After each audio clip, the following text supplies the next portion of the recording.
एवढ्या मोठ्या प्रमाणावर एखाद्या दिवसाची काही कोट लोकांनी वाट पाहिली, 22 कधी येतोय, 22 कधी येतोय, 22 कधी येतोय, असं कधी झालंच नाही. त्यामुळे इतिहासामधला आणि भविष्यातला सुद्धा असा एक दिवस 22 जानेवारी आहे की ज्याची 550 वर्ष हिंदू समाज वाट बघत होता. स्वातंत्र्यानंतरही 40-50 वर्ष त्यासाठी संघर्ष हिंदू समाजाने केला आणि सर्वांच्या सहमतीने, कुठल्याही समाजाचा विरोध नाही, सर्वोच्च न्यायालयाने निर्णय दिला आणि सर्वांच्या सहमतीने 22 जानेवारीला दुपारी 12:20 या मुहूर्तावर प्रचंड भव्य मंदिर जे बांधले गेले अयोध्येला, त्या मंदिराच्या गर्भगृहामध्ये, गाभाऱ्यामध्ये रामलल्लाची मूर्ती विराजमान होणार आहे.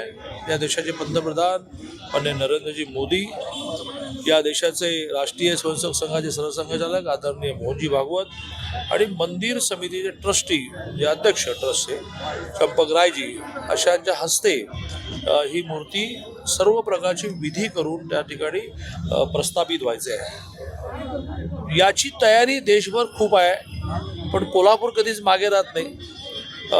राज्यसभा सदस्य आणि भारतीय जनता पार्टीचे नेते खासदार धनंजय माडकांच्या नेतृत्वाखाली जवळजवळ 21 हिंदुत्ववादी संघटना, या सगळ्या हिंदुत्ववादी संघटना एकत्र स्वाभाविकपणे भारतीय जनता पार्टी, शिवसेना, राष्ट्रवादी त्यांच्या पाठीशी आहेच.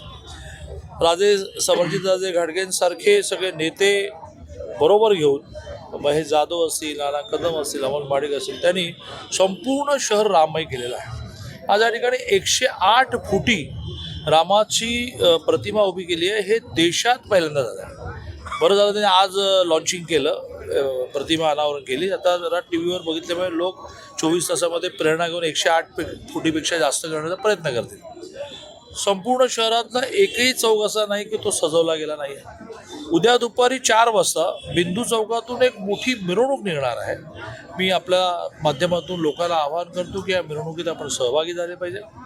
21 तारखेला दिवसभर या मैदानात कार्यक्रम आहे. संध्याकाळी गीत रामायण आहे. दुपारी 12:20ला हा जो प्राणप्रतिष्ठेचा कार्यक्रम आहे तो तिथलाच कार्यक्रम लाईव्ह दाखवण्याचा कार्यक्रम आहे. भजनं आहेत, कीर्तन आहेत, प्रसाद वाटप आहे. या सगळ्यामध्ये लोकांनी सहभागी झालं पाहिजे.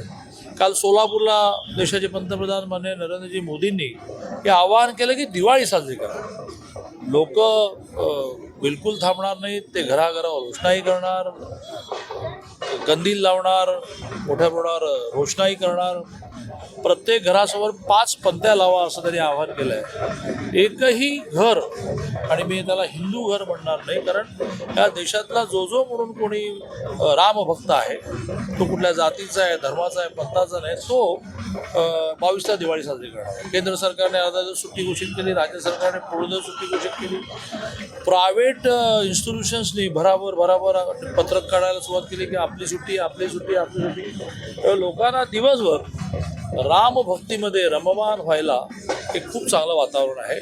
मी धनंजय माडिक ज्यांनी पुढाकार घेऊन एवढ्या भव्य स्वरूपामध्ये 22 तारखेची तयारी केली, त्यांचं मनापासून अभिनंदन करतो.